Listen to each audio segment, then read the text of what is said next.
Hi friends, welcome back to study classes. कहा जाता है past is the window to the future.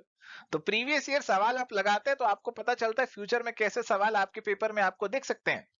और आज हम आपके साथ डिस्कस करने वाले हैं रिसेंटली कंडक्टेड यूजीसी नेट 2022 के अंदर जो सवाल हमारे पूछे गए थे legal aspects of the business unit से, उनको आपके साथ डिस्कस करने वाले डिटेल में।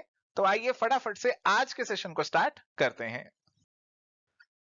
तो प्यारे दोस्तों, यहाँ पे हमारे पास सवाल है, a contract is discharged by supervening impossibility under which of the following situations?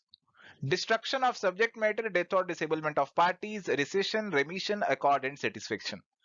तो प्यारे दोस्तों, कॉन्ट्रैक्ट का डिस्चार्ज होने का मतलब है कि हमारा जो कॉन्ट्रैक्ट है वो यहाँ पे टर्मिनेट हो चुका है, कॉन्ट्रैक्ट अब काम नहीं करेगा।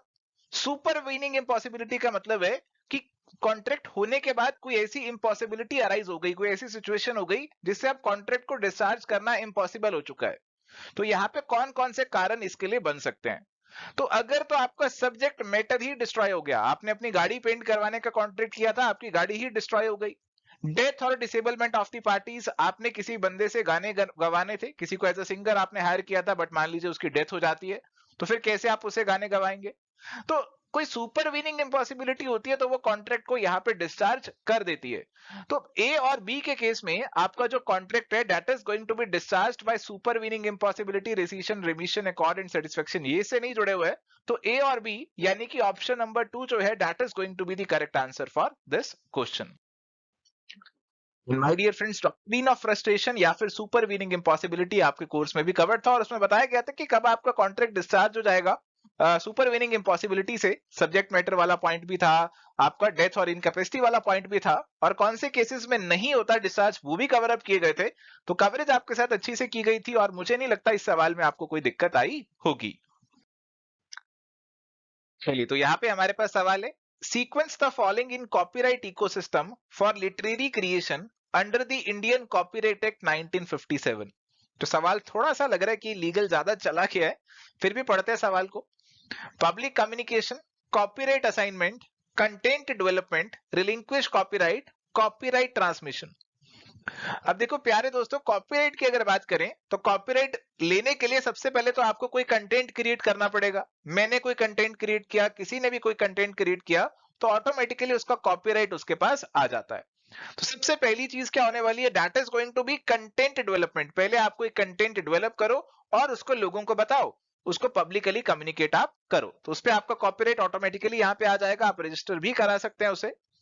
और फिर हमारे पास आ रहे हैं जी कॉपीराइट असाइनमेंट, रिलिंक्विश कॉपीराइट और कॉपीराइट ट्रांसमिशन, ये चीजें यहाँ पे आ रही हैं। हालांकि आप आंसर तो शायद इनसे भी मार्क कर ही पाएंगे, ऑप्शन नंबर 2 का आंसर इनसे भी बन ही जाएगा। फिर भी देखते हैं बाकी चीजें जो हमें दे रखी है सवाल में।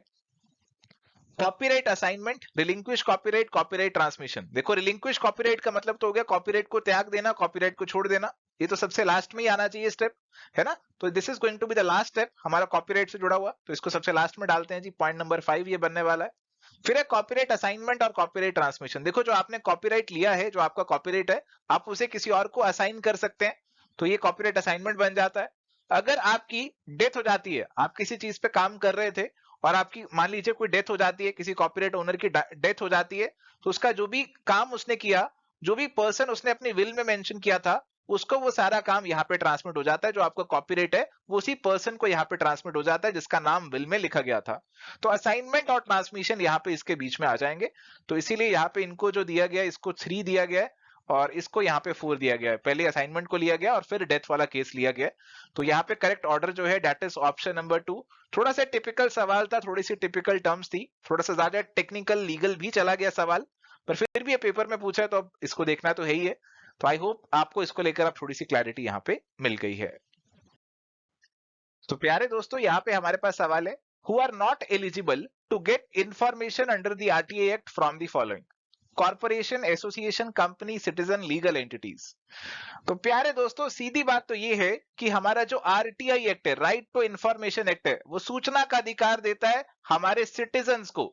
हमारे सिटीजन्स को ये हक मिलता है, तो सिटीजन्स के अलावा और कोई इंफॉर्मेशन नहीं ले सकता है। तो सिटीजन डी है वो इंक्लूड नहीं होगा, बाकी they are not eligible. A B C E, यानी कि ऑप्शन नंबर 2 जो है वो हमारा करेक्ट आंसर बन जाएगा।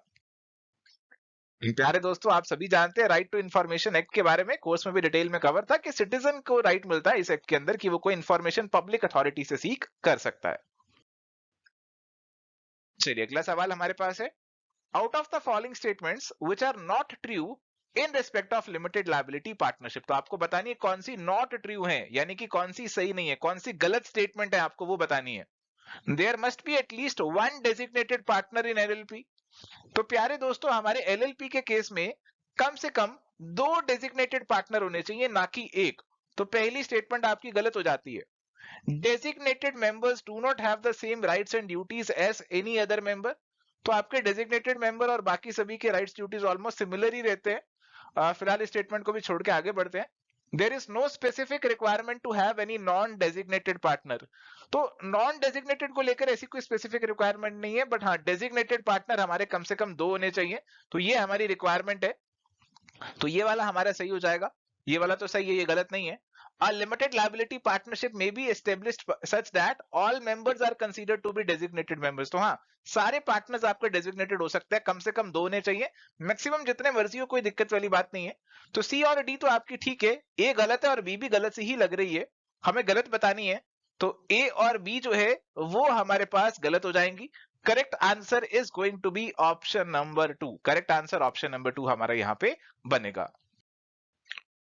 प्यारे दोस्तों, एलएलपी के की फीचर्स आपके साथ कवर अप किए गए थे कि एलएलपी में कम से कम 2 पार्टनर्स होंगे, जिसमें हमारे 2 जो है वो डेजिग्नेटेड पार्टनर होने चाहिए और उसमें भी कम से कम एक इंडियन रेजिडेंट होना चाहिए। ऐसे प्रोविजन हमने यहाँ पे आपके साथ डिस्कस किए हुए थे और इसी के बेसिस पे पूरा ये सवाल फ्रेम किया गया था। चलिए यहाँ पे अगला सवाल है, arrange the following process of making a contract in the chronological sequence from the first to the last. तो प्यारे दोस्तों, आपने किसी के साथ कॉन्ट्रैक्ट करना है तो उसमें डिफरेंट स्टेजेस हमें देखने को मिलती है। सबसे पहले आप किसी पार्टी को कोई ऑफर या प्रपोजल देते हैं। Offer when accepted it becomes a promise. Offer जब एक्सेप्ट हो जाता है तो वो प्रॉमिस यहाँ पे बन जाता है। तो पहले ऑफर आएगा, उसकी एक्सेप्टेंस हो जाएगी, वो यहाँ पे प्रॉमिस बन जाएगा। प्रॉमिस के बाद हमारे यहाँ पे अगर कंसीडरेशन आ जाती है, एक प्रॉमिस मैंने किया, एक प्रॉमिस आपने किया, दोनों ने कोई प्रॉमिस किया, इट बिकम्स अ कंसीडरेशन। तो कंसीडरेशन एक दोनों के लिए बन जाता है और कंसीडरेशन आ जाने के बाद हमारा ये बन जाता है agreement. Promise plus consideration it becomes an agreement. और एग्रीमेंट में जब लीगल एनफोर्सेबिलिटी आ जाती है, those agreements which are legally enforceable which have been made with the intention to make them legally enforceable, तो ऐसे एग्रीमेंट हमारे कॉन्ट्रैक्ट बन जाते हैं। तो ये हमारा कॉन्ट्रैक्ट आ जाएगा सबसे लास्ट में। तो सी है हमारा, ई है, उसके बाद बी है, उसके बाद ए है और उसके बाद डी है। और ये हमें ऑप्शन नंबर 1 में ही देखने को मिल रहा है। So that is going to be the correct answer. प्यारे दोस्तों, ये सारा जो सीक्वेंस है कॉन्ट्रैक्ट फॉर्मेशन का आपके साथ कोर्स में कुछ इस तरीके से कवर अप किया गया था। तो मुझे लगता है ये सवाल आपके लिए बहुत ही आसान रहा होगा। अगला सवाल है, which one of the following duties is not a general duty of directors of a company। तो प्यारे दोस्तों, हमारे जो कंपनी के डायरेक्टर्स रहते हैं उनकी कुछ ड्यूटीज रहती हैं, कुछ ड्यूटीज रहती है। कुछ ड्यूटीज ऐसी है which are statutory duties and कुछ ड्यूटीज ऐसी हैं which are not statutory but general duties। तो स्टेट्यूटरी का मतलब तो ये है कि कानून में किसी पर्टिकुलर सेक्शन में उनकी बात कर रखी है, और जनरल जो है ये नॉर्मल आमतौर पे ड्यूटीज है डायरेक्टर्स की। अब ये वाला जो कंसेप्ट है, this was primarily relevant in the context of companies act 1956। तब हम बात करते थे स्टैट्यूटरी और जनरल ड्यूटीज की। बट अब प्यारे दोस्तों, ये सवाल जो है अब पूछा गया है, तो चाहे पुराने लॉ का हो चाहे नए लॉ का हो, अब आंसर तो देना ही पड़ेगा। ऑप्शंस हमें दे रखे, duty of good faith in order to promote the object of the company, duty of due and reasonable care, skill and diligence and shall exercise independent judgment, duty to attend board meeting, duty not to delegate or assign his office assignment। तो यहाँ पे प्यारे दोस्तों हमारे पास जो option number 3 है, it is a statutory duty. ये हमारे किसी सेक्शन में लिखा हुआ है कि ये ड्यूटी आपको पूरा करना है। जो 1, 2 और 4 है वो हमारी जनरल ड्यूटी है, गुड फेथ वाली भी, ड्यू एंड रीजनेबल केयर वाली भी, नॉट टू डेलीगेट और असाइन, ये सारी हमारी जनरल ड्यूटीज है डायरेक्टर की। तो यहाँ पे हमारे पास correct answer is going to be option number 3 because it is a statutory duty of a director of a company as per companies act 1956। तो प्यारे दोस्तों, यहाँ पे आपको एक लिस्ट भी दे दी है स्टैट्यूटरी ड्यूटीज और जनरल ड्यूटीज की। तो statutory duties as per companies act 1956 की अगर आप बात करेंगे देखेंगे तो इसी में आपको मिल जाएगा duty to attend board meeting, एक स्टैट्यूटरी ड्यूटी है। Good faith, care, not to delegate, ये हमारी जो है they are general duties of the director. सवाल है हमारे पास, which of the following companies can not be a small company. तो छोटी कंपनी वो है जिसकी कैपिटल और टर्नओवर एक लिमिट से कम होती है, उसे स्मॉल कंपनी बोला जाता है। तो हमसे पूछ रहे हैं which can not be a small company, कौन सी स्मॉल कंपनी नहीं बन सकती है। होल्डिंग कंपनी और a subsidiary company, company registered under section 8, section 8 वाली कंपनी आप जानते हैं ना कौन सी होती है, ये आपकी चैरिटी वाली कंपनीज होती है। कंपनी और body corporate governed by any special act, और वन पर्सन कंपनी। तो इनमें से कौन सी स्मॉल कंपनी नहीं बन सकती है। तो प्यारे दोस्तों, जो हमारी कंपनी स्मॉल कंपनी की डेफिनेशन दी गई है कंपनी लॉ में, उसमें स्पेसिफिकली मेंशन किया गया है कि अगर आप कोई होल्डिंग कंपनी, सब्सिडरी कंपनी या फिर चैरिटेबल कंपनी है तो आप स्मॉल कंपनी नहीं बन सकते हैं। तो ए और बी हमारे स्पेसिफिकली वहां पे मेंशन किए गए हैं। और प्यारे दोस्तों, जो हमारे डी वाला पॉइंट है, वन पर्सन कंपनी, ये तो वैसी ही छोटी कंपनी होती है, वैसी स्मॉल कंपनी होती है, तो ये तो हमारी स्मॉल कंपनी होगी ही होगी। तो ए और बी हमारे आने चाहिए, डी नहीं आना चाहिए, और सी को हम एडजस्ट कर लेते हैं यहाँ पे। तो अगर हम यहाँ पे देखते हैं तो हमारे पास ए और बी आ रहे हैं ऑप्शन नंबर 2 में सी के साथ। तो यहाँ पे ए, बी और सी आंसर बन जाएगा कि जो कंपनी हमने किसी स्पेशल एक्ट के अंदर बनाई है वो भी स्मॉल कंपनी नहीं बन सकती है। तो correct answer is going to be option number 2। तो प्यारे दोस्तों, स्मॉल कंपनी को लेकर जो बातें थी आपके साथ कोर्स में भी की गई थी, आपको बताया गया था holding, subsidiary, charitable, section 8 company नहीं बन सकती है स्मॉल कंपनी। तो इस सवाल में आपको कोई दिक्कत नहीं आई होगी, ऐसा मैं मानता हूं। अगला सवाल है, in the case of a warranty the buyer can repudiate the contract, claim damages only, return the goods, refuse to pay the price। तो प्यारे दोस्तों, हम बात करते हैं ब्रीच ऑफ कंडीशन और ब्रीच ऑफ वारंटी की। तो हमारे पास जो वारंटी होती है ये ऐसी स्टिपुलेशन होती है which is collateral, which is secondary to the main purpose of the contract. तो अगर हमारे पास वारंटी का ब्रीच होता है, अगर ब्रीच ऑफ वारंटी होता है, तो उस केस में हम केवल और केवल डैमेजेस ही क्लेम कर सकते हैं। अगर ब्रीच ऑफ कंडीशन होता तो उस केस में हम यहाँ पे कॉन्ट्रैक्ट को भी रेपुडिएट कर सकते थे, बट ब्रीच ऑफ वारंटी के अंदर आप केवल और केवल डैमेजेस ही क्लेम कर सकते हो। So correct answer is going to be option number 2। पहले दोस्तों, कंडीशन और वारंटीज आपके साथ डिटेल में कवर थे, और यहाँ पे आपको ये भी बताया गया था कि कंडीशन के केस में तो आप कॉन्ट्रैक्ट को भी रेपुडिएट कर सकते हो, डैमेजेस दोनों क्लेम कर सकते हो, बट वारंटी के केस में आप केवल और केवल जो है यहाँ पे डैमेजेस ही क्लेम कर सकते हो, आप यहाँ पे कॉन्ट्रैक्ट को रेपुडिएट नहीं कर सकते हो। तो आसानी से ये सवाल आंसर हो सकता था। तो यहाँ पे हमारे पास सवाल है, दो स्टेटमेंट्स हमें दे रखी हैं। स्टेटमेंट नंबर 1 है, display of goods by a shopkeeper with prices marked on them is not an offer but an invitation to the public to make an offer to buy the goods. तो सवाल कैसा है, सवाल है offer और invitation to offer के difference पे based है आपका ये सवाल। तो आपको अगर दुकान में सामान दिख रहा है, उस पे प्राइस टैग लगे हुए हैं, तो इट इज एन ऑफर और इन्विटेशन टू ऑफर, ये प्राइमरीली हमारा होता है इन्विटेशन टू ऑफर, और इसीलिए स्टेटमेंट नंबर 1 तो हमारी सही लग रही है और सही ही होगी स्टेटमेंट नंबर 1। तो आगे बढ़ते हैं। स्टेटमेंट नंबर 2 कह रही है, price quotations, catalogues and advertisements in the newspaper for sale of an article do constitute a valid offer. तो प्यारे दोस्तों, जो भी आपकी प्राइस कोटेशन, कैटलॉग्स और एडवर्टीजमेंट्स होती है, they are also an invitation to offer, ये भी हमारी इन्विटेशन टू ऑफर होती है, ये ऑफर नहीं होती है। तो स्टेटमेंट नंबर 2 जो है ये हमारी गलत हो जाएगी। तो स्टेटमेंट नंबर 1 ही सही होगी, और इसीलिए करेक्ट आंसर हमारे पास ऑप्शन नंबर 3 जो है उसका यहां पे बन जाएगा। हमारे दोस्तों, ऑफर और इनविटेशन टू ऑफर, इनके डिफरेंस आपके साथ कोर्स में भी कवर अप किए गए थे। तो सबसे पहले आपका इनविटेशन टू ऑफर आता है, और फिर उसके बाद ऑफर मेक किया जाता है, फिर वो एक्सेप्ट होता है, और फिर कहीं ना कहीं बाकी कंडीशंस पूरी हो जाने के बाद हमारे पास कॉन्ट्रैक्ट यहाँ पे बन जाता है। और ये भी बताया गया था कि आपकी जो प्राइस लिस्ट, कैटलॉग और ये टेंडर कोटेशन होते हैं, they are mere invitation to offer, ये आपके ऑफर नहीं होते, they are invitation to offer. और इसीलिए मैं मानता हूं इस सवाल में भी आपको कोई दिक्कत नहीं आई होगी, क्योंकि ये सारी चीजें आपके साथ ऑलरेडी डिस्कस थी कोर्स के अंदर। चलिए अगला सवाल है, who among the following are identified as the key managerial personnel in the Indian companies act 2013। तो हमारा जो कंपनीज एक्ट 2013 है, उसके अंदर इनमें से कौन कौन से लोग हैं जिनको की मैनेजरियल पर्सनल माना जाता है। Chief executive officer, whole time director, company secretary, chief risk officer और मैनेजर। तो प्यारे दोस्तों, हमारा जो कंपनीज एक्ट है उसके अंदर जो रेलेवेंट सेक्शन की मैनेजरियल पर्सनल की बात करता है, तो उसके अंदर वो chief executive officer, whole time director, company secretary और मैनेजर, इनको इंक्लूड करता है केएमपी की मैनेजरियल पर्सनल की डेफिनेशन के अंदर।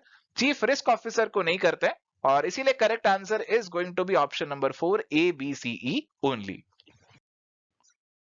प्यारे दोस्तों, की मैनेजरियल पर्सनल का कंसेप्ट भी आपके साथ कोर्स में डिस्कस किया गया था कि इसमें कौन कौन से लोग आते हैं, और ये सवाल मेरे हिसाब से आपने बहुत आसानी से हैंडल कर लिया होगा। चलिए अगला सवाल हमारे पास है, लिस्ट 1 और लिस्ट 2 दे रखी है। लिस्ट 1 में आपके पास कुछ लीगल लैटिन फ्रेजेस है, और लिस्ट 2 में है उनकी डिस्क्रिप्शन, और हमें करनी है जी यहाँ पे उनकी मैचिंग। सबसे पहले हमें देखने को मिल रहा है कंसेंसस एडाइडम क्विड प्रोक्यू, फिर क्वांटम मेरिट, फिर कैविएट एम्प्टर।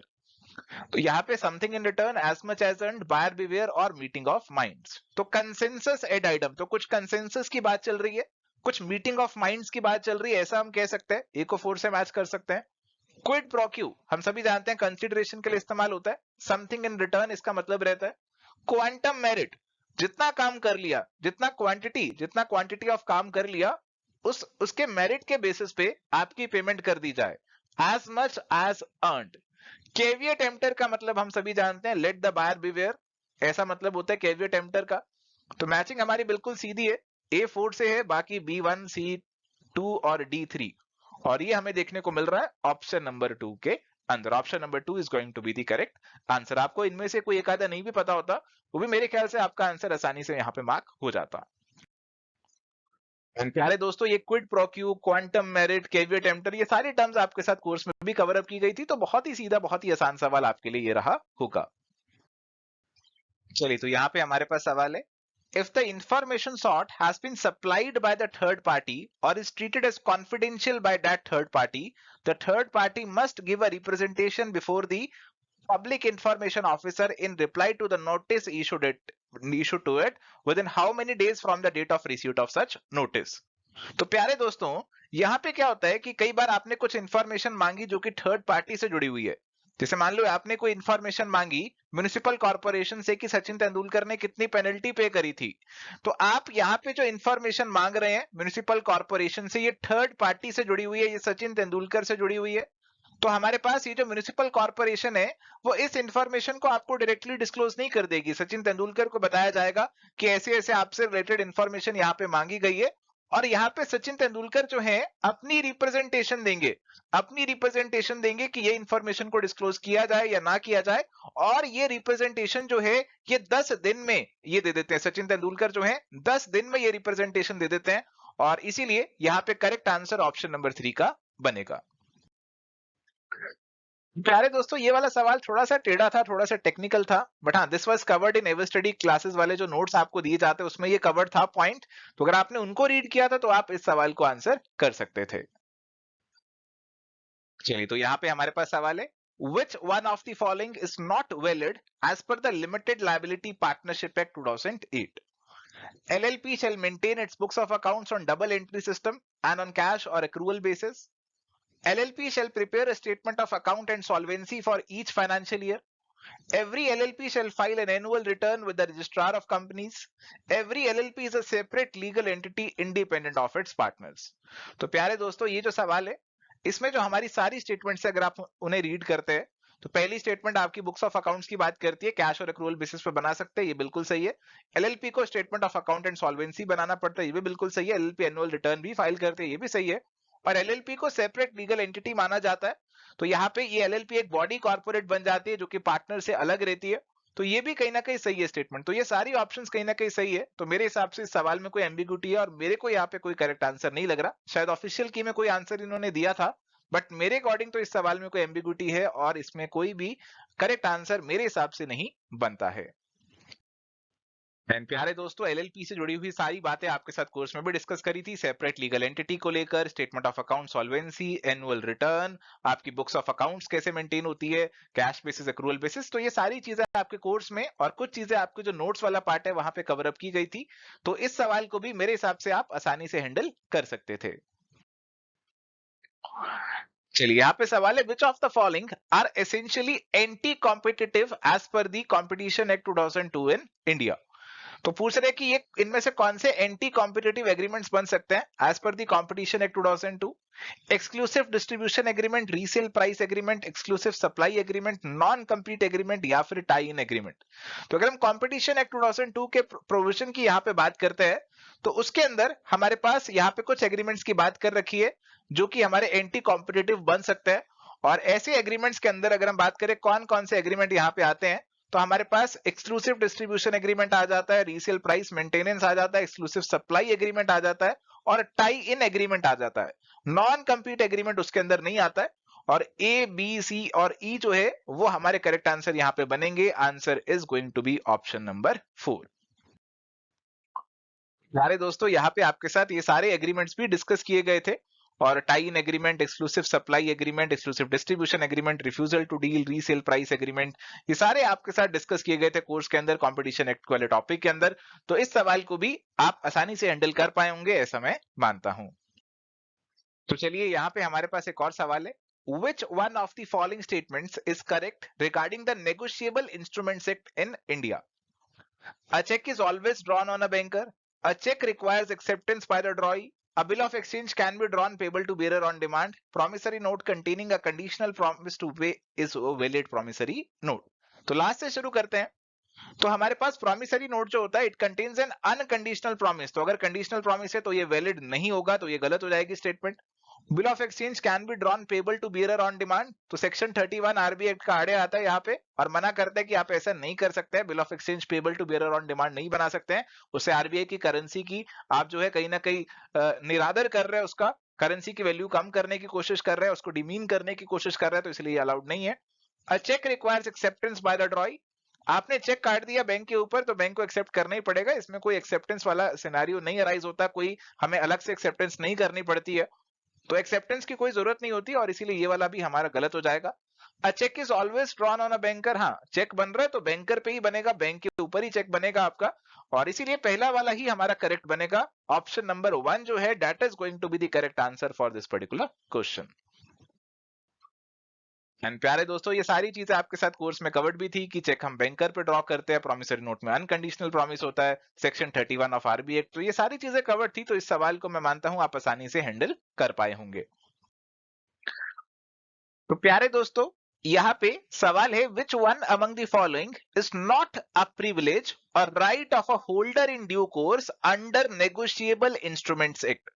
तो नेगोशिएबल इंस्ट्रूमेंट एक्ट से जुड़ा हुआ सवाल है और होल्डर इन ड्यू कोर्स के प्रिविलेजेस और राइट्स की बात कर रहा है। कह रहे कि कौन सा उसका राइट उसका प्रिविलेज नहीं होता है। तो हमारे जो होल्डर इन ड्यू कोर्स होते हैं उनकी बहुत ही एक स्पेशल पोजीशन है, काफी सारे राइट्स प्रिविलेजेस उनको मिलते हैं यहाँ पे।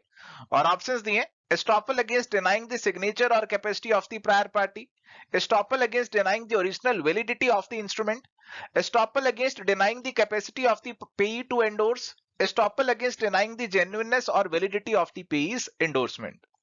तो प्यारे दोस्तों, हमारे नेगोशिएबल इंस्ट्रूमेंट लॉ के अंदर यहाँ पे प्रोविजन बनाए गए कि अगर holder in due course suit file करते हैं हमारे प्रॉमिसरी नोट के मेकर के अगेंस्ट, हमारे बिल ऑफ एक्सचेंज के एक्सेप्टर के अगेंस्ट, तो वहां पे वो प्रॉमिसरी नोट के जो मेकर है और बिल ऑफ एक्सचेंज के जो एक्सेप्टर हैं वो प्ली नहीं ले सकते कि आपका इंस्ट्रूमेंट ओरिजिनली वैलिड नहीं था।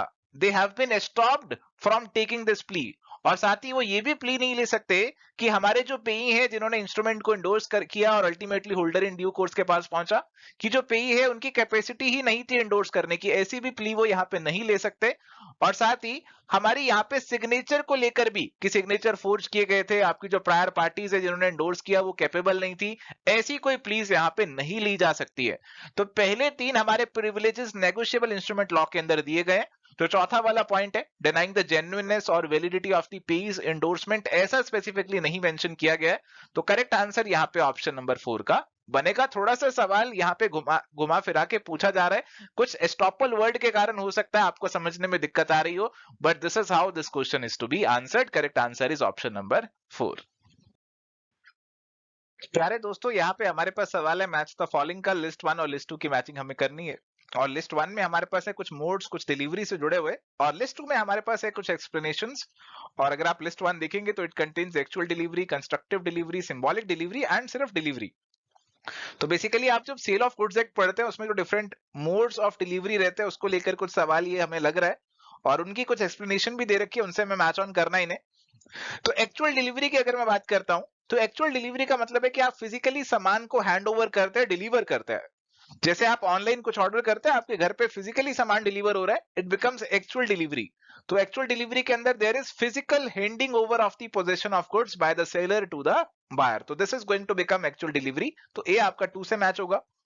कंस्ट्रक्टिव डिलीवरी की अगर हम बात करें, तो कंस्ट्रक्टिव डिलीवरी के अंदर आपके सामान की कस्टडी में कोई चेंज नहीं होता, आपका सामान जहां पड़ा है वहीं पड़ा रहता है। लेट्स सपोज आपने अपना सामान गोदाम में रखा हुआ है, और अब गोदाम का जो सामान था आपने किसी को यहाँ पे बेच दिया है। अब आप सामान गोदाम से निकालकर उसे फिजिकली हैंड ओवर नहीं कर रहे हैं, बस आपने गोदाम का जो चौकीदार है, गोदाम का जो इंचार्ज है, उसे बोल दिए कि अब ये सामान मेरा नहीं है, अब ये सामान इन जनाब का है, इन जनाब को ये सामान हैंड ओवर कर देना। तो यहाँ पे एक थर्ड पर्सन जो है वो एक्नॉलेज कर रहा है कि अब जो सामान है मैं वो किसी और पर्सन के लिए होल्ड कर रहा हूं, मैं वो बायर के लिए होल्ड कर रहा हूं। This is acknowledgement by the third person. जो हमारा चौकीदार है, जो हमारा इंचार्ज है, वो ऐसी एक्नॉलेजमेंट यहाँ पे कर लेता है। सिंबॉलिक डिलीवरी की मतलब कि सिंबॉलिक डिलीवरी की बात करें, तो यहाँ पे हम सामान को एक्चुअल में डिलीवर इस हिसाब से करते हैं कि हम केवल और केवल कुछ डॉक्यूमेंट को ट्रांसफर कर देते हैं, या फिर किसी चाबी को ट्रांसफर कर देते हैं, और वही हमारी डिलीवरी हो जाती है। जैसे आपने किसी से गाड़ी खरीदी, आपने किसी से कोई सामान खरीदा जो गोदाम में पड़ा हुआ है, उसने आपको गोदाम की चाबी दे दी, या फिर उसने आपको गाड़ी की चाबी दे दी, तो ये बेसिकली हमारे पास सिंबॉलिक डिलीवरी बन जाएगी। तो सी जो है हमारा यहाँ पे 1 से मैच हो जाएगा। और उसके बाद बचा delivery. Delivery is going to be basically voluntary transfer of possession of goods from the seller to the buyer, यानी कि ऑप्शन नंबर 3 से ये मैच हो जाएगा। ये जनरल मीनिंग है डिलीवरी वर्ड का, कि आपका पोजीशन का ट्रांसफर हो रहा है सेलर से बायर की तरफ। पोजीशन कैसे भी ट्रांसफर हो सकता है, एक्चुअली भी हो सकता है, it can be constructive delivery और सिंबॉलिक डिलीवरी। तो हमारी जो मैचिंग बन रही है, it is as per option number 2। तो करेक्ट आंसर ऑप्शन नंबर 2 का यहाँ पे बनेगा। एंड प्यारे दोस्तों, यहाँ पे डिफरेंट फॉर्म्स ऑफ डिलीवरी जो है वो आपके साथ कोर्स में भी डिस्कस की गई थी, और इसीलिए मैं मानता हूँ इस सवाल में आपको कोई खास दिक्कत नहीं आई होगी। चलिए, यहाँ पे हमारे पास सवाल है, which of the following are the tax categories under GST. तो goods and services tax GST, इसके अंदर कौन कौन सी टैक्स कैटेगरीज हमें देखने को मिलती हैं? 5%, 10%, 12%, 20% और 28%। देखो, जीएसटी के अंदर 5% एक कैटेगरी है, 12% है, 28% है, 10 और 20 हमें नहीं देखने को मिलती हैं। तो ए, सी और ई, यानी कि ऑप्शन नंबर 3 जो है करेक्ट आंसर बन जाएगा। तो प्यारे दोस्तों, आपके साथ कोर्स में भी कवर था कि हमारे पास क्या क्या रेट्स हमें देखने को मिलते हैं। 28% है, 12% है, 18% है, 5% है, तो ये सारे रेट्स देखने को मिलते हैं। तो इसीलिए ये सवाल को भी मैं मानता हूं आप आसानी से हैंडल कर पाए होंगे।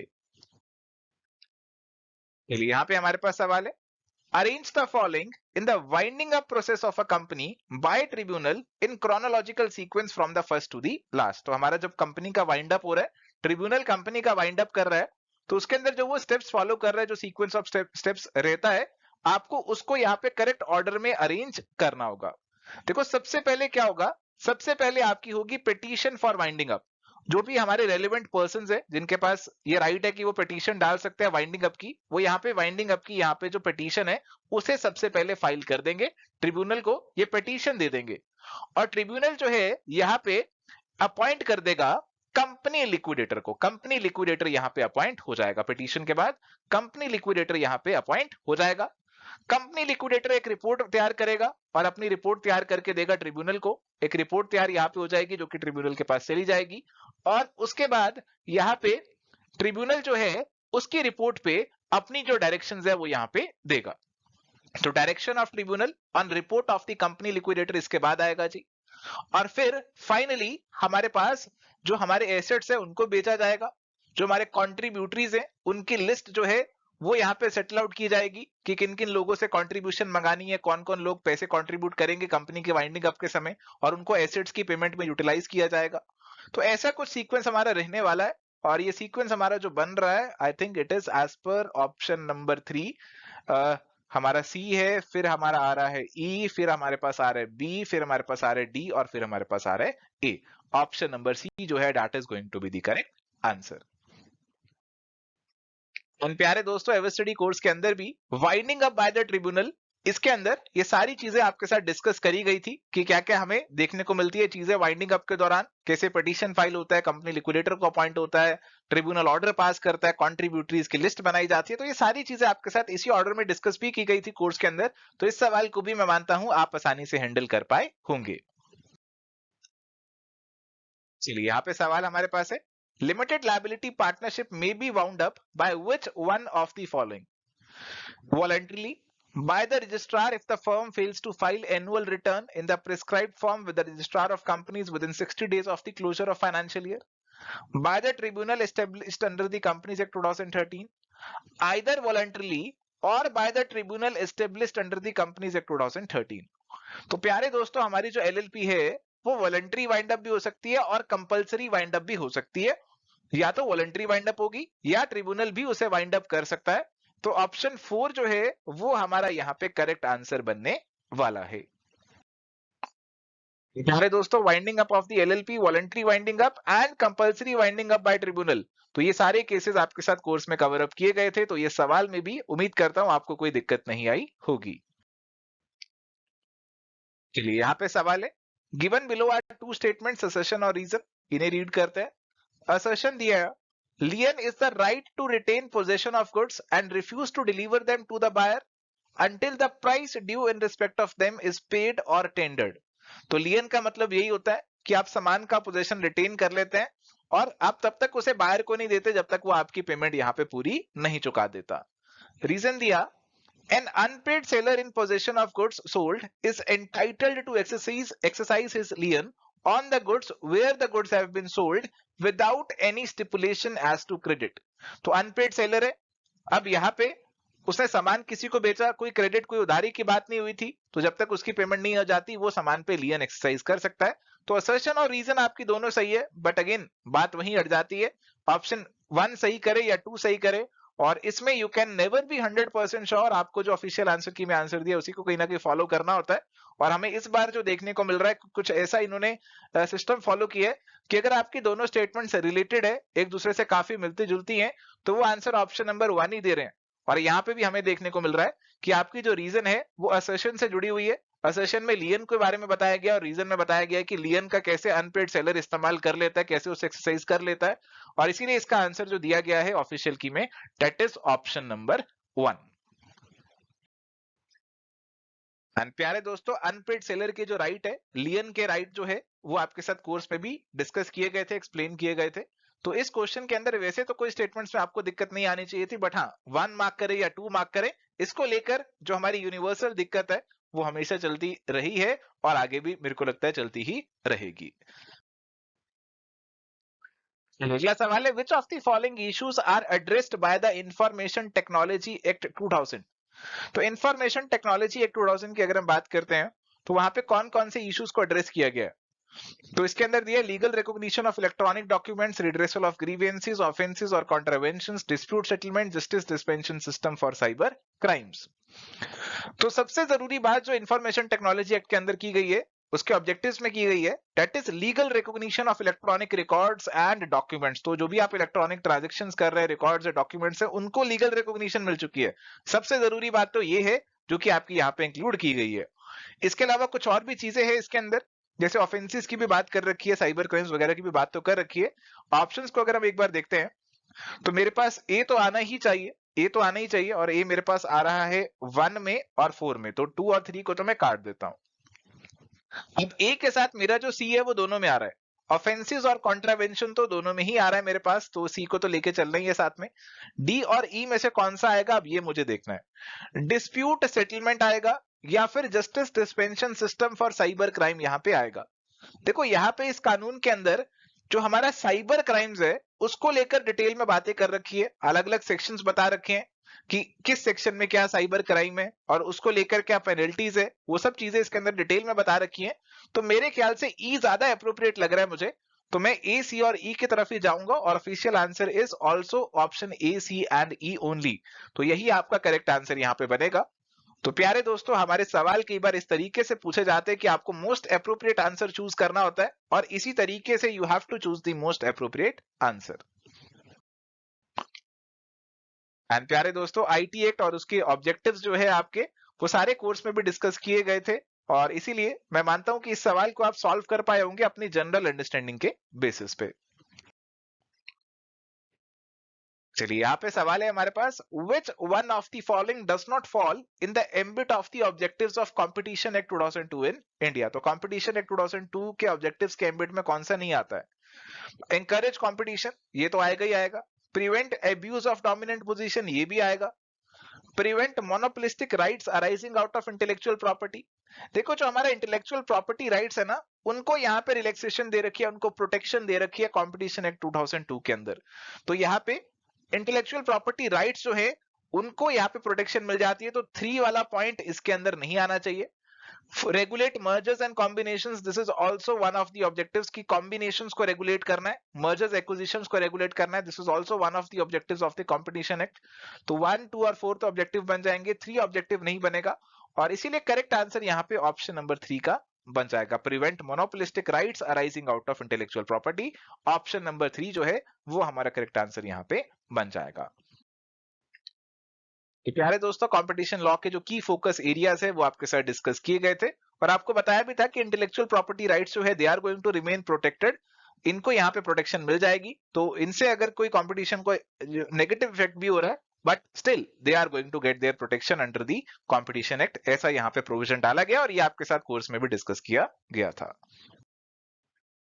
तो प्यारे दोस्तों, अब बारी है जी पैसेज बेस्ड सवाल की। तो यहाँ पे हमारे पास एक पैसेज है, और इस पैसेज से हमें 5 सवाल आगे पूछे जाएंगे।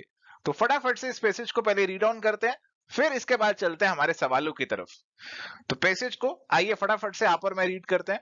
Section 455 of the Indian Companies Act 2013 talks about a new provision called dormant company.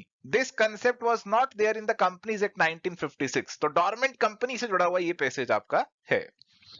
A dormant company offers excellent advantage to the promoters who want to hold an asset or intellectual property under the corporate shield for its usage at a later stage.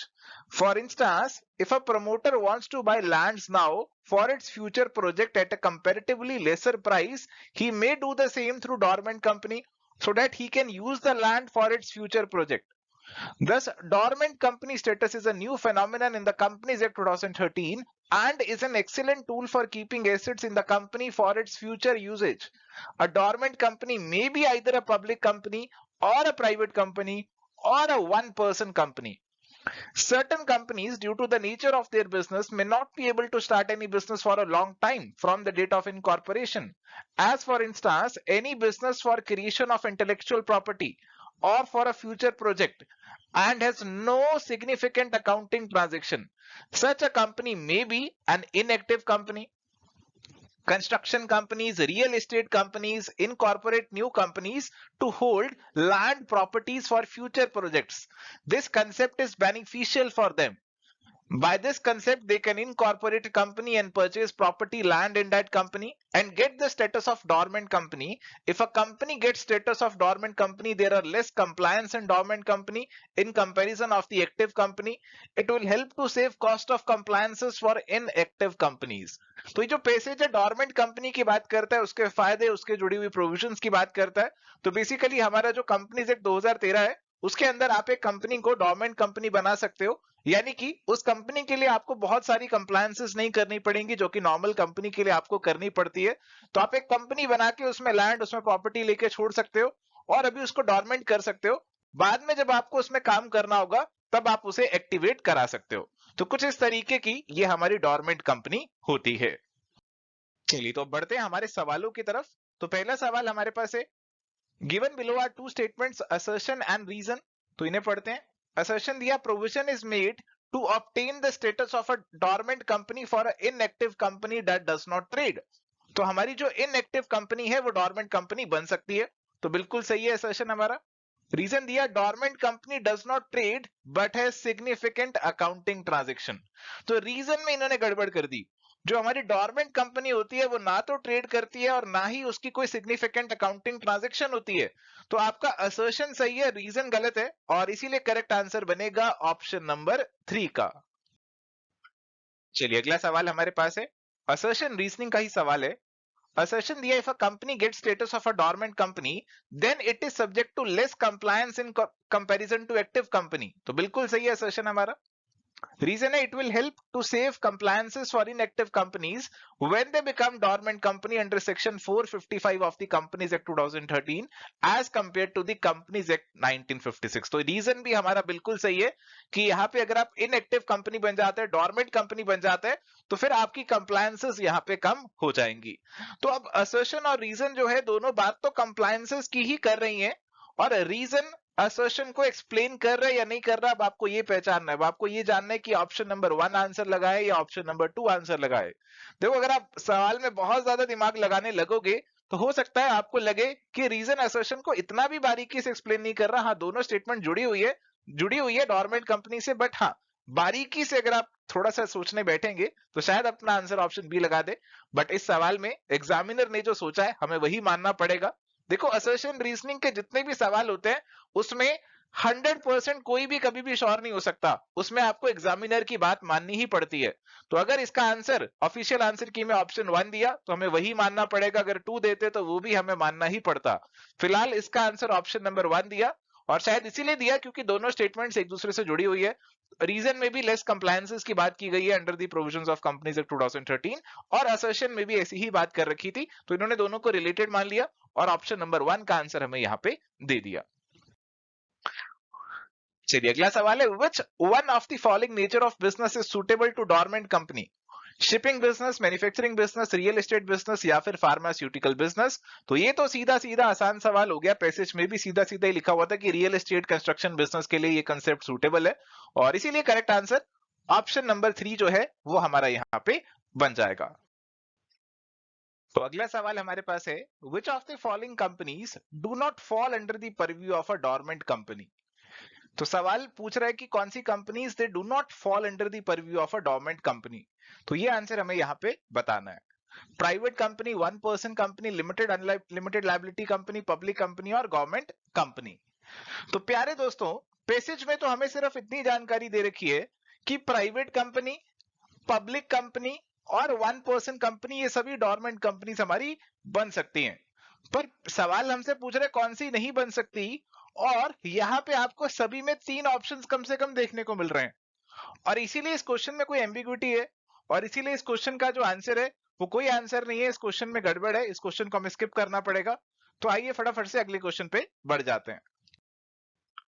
अगला सवाल है, dormant company offers excellent advantage to which one of the following?